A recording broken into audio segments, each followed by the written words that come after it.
Fala, meus queridos. Vou tentar explicar de maneira rápida e breve os pontos mais importantes da endometriose, tá? Lembrando que o intuito desse vídeo não é explicar o básico e expor o completo desse assunto. Então, vamos lá. O que é endometriose? Basicamente, endometriose significa tecido endometrial ectópico, ou seja, fora do útero. Vale tu lembrar a diferenciação de adenomiose. O que é adenomiose? É quando o endométrio infiltra o miométrio, certo? Então ele continua na cavidade uterina, mas ele infiltra o miométrio. Teve um tempo em que as duas patologias eram consideradas a mesma patologia, mas hoje elas são consideradas patologias distintas. Então lembra dessa diferenciação. E por que isso acontece? As teorias são várias e todas elas são meio ruins, tá? Mas a melhor aceita hoje em dia é a teoria de Sampson, que postula que existe uma menstruação retrógrada que leva o endométrio para locais distantes de sua origem. Por isso a gente tem endométrio ectópico. E qual que é o quadro clínico? É uma miríade de manifestações. Mas o mais importante de tu saber é que no trato genital a gente tem a dor pélvica crônica, a infertilidade pela distorção anatômica, a gente pode ter dispareunia, principalmente de profundidade. Dispareunia significa dor na penetração sexual e dismenorreia com fluxo aumentado. Mas te liga, a gente pode ter manifestações do trato gastrointestinal, por exemplo, como hematoquesia, pode ter diarreia e até mesmo constipação. Pode pegar o ureter e a bexiga, causando hematúria, principalmente cíclica, e até mesmo hidronefrose. E pasma, pode pegar até o trato respiratório, causando hemóptise, hemo e pneumotórax. E o que eu acho no exame físico?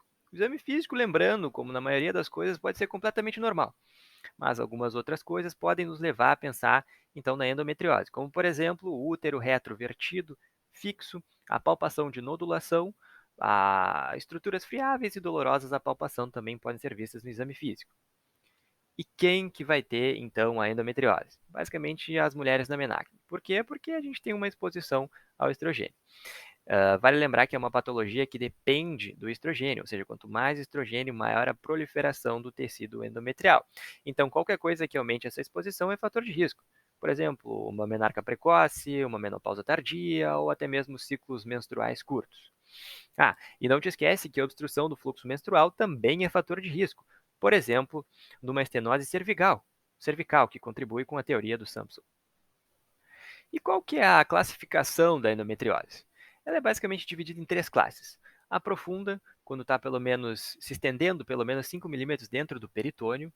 A ovariana, quando está no ovário e forma os famosos endometriomas. E o que sobra, basicamente, é superficial. E vejam que as iniciais formam um acrônimo SOP, que não tem absolutamente nada a ver com essa aula. Tá, e como é que eu diagnostico essa bodega? Então, métodos de imagem utilizados incluem a ultrassonografia, pode ser a transvaginal, geralmente é utilizada a transvaginal, mas pode ser também a transabdominal e transperineal. E a ressonância magnética de pelve e abdômen também são utilizadas. Eu não falei aqui em nenhum momento de tomografia. A tomografia não é utilizada para diagnóstico de endometriose, tá? Mas vale lembrar que o diagnóstico definitivo, o padrão ouro, só é feito mediante a laparoscopia com biópsia, tá? Mas claro, isso é um procedimento invasivo, não é para todo mundo fazer.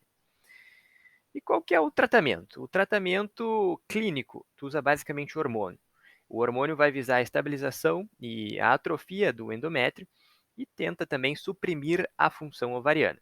A gente pode usar os anticoncepcionais orais combinados. Se não tiver contraindicação aos combinados, ou melhor, se tiver contraindicação aos combinados, pode usar o isolado de progesterona também. Pode até usar o DIU de progesterona, que existe eficácia. Em segunda linha, a gente tem os agentes que são os análogos de GnRH e o danazol. E aí todo mundo deve estar se perguntando, tá, mas e a cirurgia? Em que casos que eu vou fazer a cirurgia? Olha, como tudo, basicamente na medicina, a gente vai fazer a cirurgia no caso de refratariedade ao tratamento clínico, óbvio. Mas tem outras coisas que também valem ser ressaltadas. Por exemplo, um endometrioma em expansão ou um endometrioma grande, tá? Não existe consenso, nenhuma definição específica sobre o que seria um endometrioma em expansão. Por exemplo, cresceu tantos centímetros em tantos meses ou tantos anos. Ou o que seria um endometrioma grande, mas existe essa recomendação, sem nenhum ponto de corte específico. Endometriose na região ileal é uma necessidade cirúrgica, porque a gente tem um risco de estenose e risco de obstrução intestinal muito grande.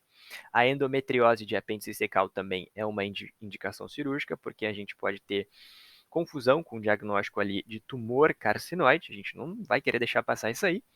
Reto sigmoide, se risco de obstrução, a gente também vai operar. E caso haja invasão de bexiga ou ureter, isso também constitui uma indicação cirúrgica. E é basicamente isso aí, pessoal. Qualquer dúvida, podem deixar nos comentários aí. Se quiserem dar like e se inscrever no canal, a minha intenção é continuar postando vídeos deste tipo. Qualquer sugestão, podem deixar também aí nos comentários. Muito obrigado.